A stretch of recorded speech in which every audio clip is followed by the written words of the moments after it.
The book I decided to do is titled How to Speak Dolphin by Ginny Robbery.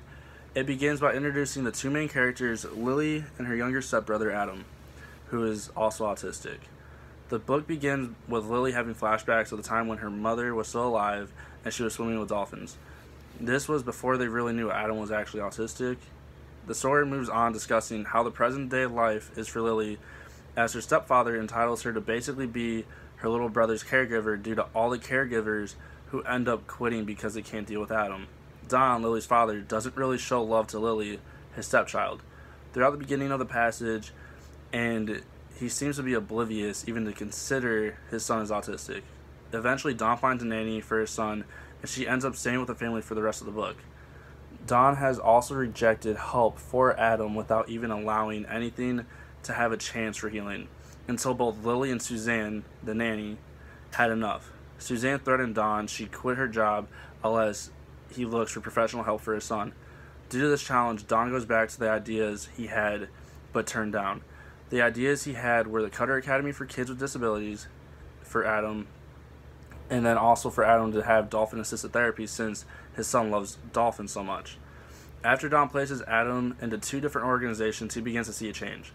Then Lily has a life beyond school and watching her brother, and she ends up making her first and only friend, Zoe, who is actually blind and also has a disability.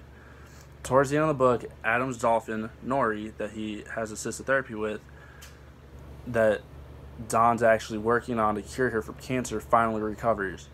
But the organization doesn't release her back into the wild until Zoe and Lily speak up. In the end, everyone's happy. Don is seeing improvement in Adam, and Adam begins to talk. Zoe and Lily become best friends, and Nora gets released back into the wild. Suzanne eventually moves in to their house and becomes Adam's nanny permanently, like for the rest of the time. And now she's like family. The whole meaning behind the title, How to Speak Dolphin in My Own Words, is because ever since Adam was born, he loved dolphins and could communicate in ways with them. He would do this by making clicking noises and raspberry noises like dolphins make. In other words, How to Speak Dolphin comes from Adam speaking dolphin.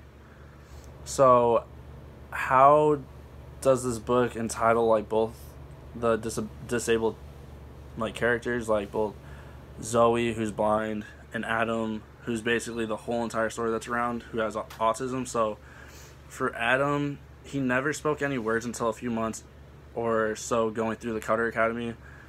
The day he spoke his first words / sentence was with his sister Lily when they were asked by their father to get groceries. Adam heard an old lady fart, and it sounded like a noise a dolphin made, but when he saw it was actually a person, he laughed and said, "Stinky butt."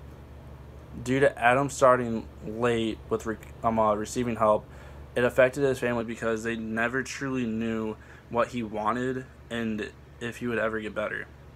Then Zoe was on the verge to be what she would say she wants to be the greatest blind person to ever live. As she would put this in her own words, she actually would use echolocation, so like a dolphin. So like everything ties around dolphins throughout this book. So she would use echolocation like dolphins to navigate herself around. And then, so on how I considered the treatment for the students in this book and how it reflects to like the trends in education and special education. Well, to begin with, there actually is a real thing called dolphin therapy for kids with disabilities. This helps them to increase speech and motor skills in a patient with development, physical, and emotional conditions such as Down syndrome and autism. Like those are like the two main ones that they use for the dolphin assisted therapy.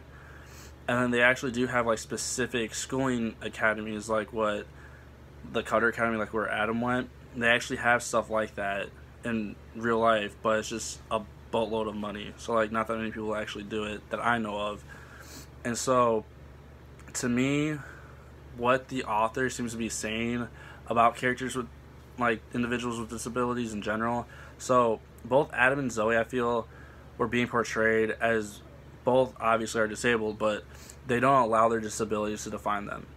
As Zoe wants to be the best blind person that there is, and as each day passes, they're both progressing and going forward in life, and they're always happy. Like, they're never really down, and that's super realistic. Like, you look at a kid with autism, and they're always smiling. Like, no, me personally, I've never seen the person with autism cry at all. For like the 3 or 4 that I worked with in my life growing up, I've never seen any of them cry.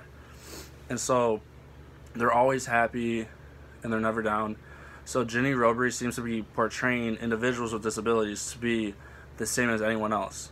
They're just different in certain ways. But even though they may seem to be lacking, they aren't. They actually help open the eyes of others that there is always joy to be found in every situation, and there's no reason to say you can't when you can. Because, like, you could think to yourself, like, I can't do this, and then you look at a kid with a disability and they do something and they have a disability and they never question themselves. Like, that's the thing. Like, they never, like, kids with autism, they're always smiling, they're never sad. Like, me personally, I should never put my head down. Like, I need to have that adversity that kid has with a disability. Even though I don't have a disability, I should have the same mindset that they do and never give up.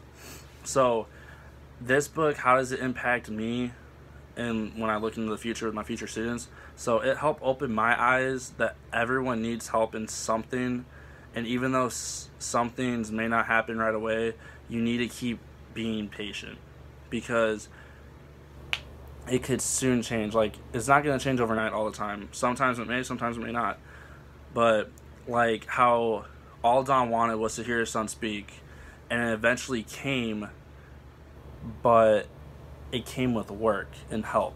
If he never put Adam through the Dolphin therapy and then also the Cutter Academy, he may have never heard his son speak a word and just be all sounds and rhythms. So this helps remind me to remain patient, not only with my future students, but also with myself, because God's timing is perfect, and he will always be there to direct me and help, and he'll always give me that reassurance that I need and the knowledge that I need to go in my own life, and then also he'll point me in the directions I need to put my students through. And so that's basically like how I feel this book was. It's just like God's timing's perfect, and even though it's hard to be patient at times, I need to make sure I stay patient and stay consistent and just keep working my butt off with my students. And yeah, but that's my book talk, How to Speak Dolphin by Ginny Robry.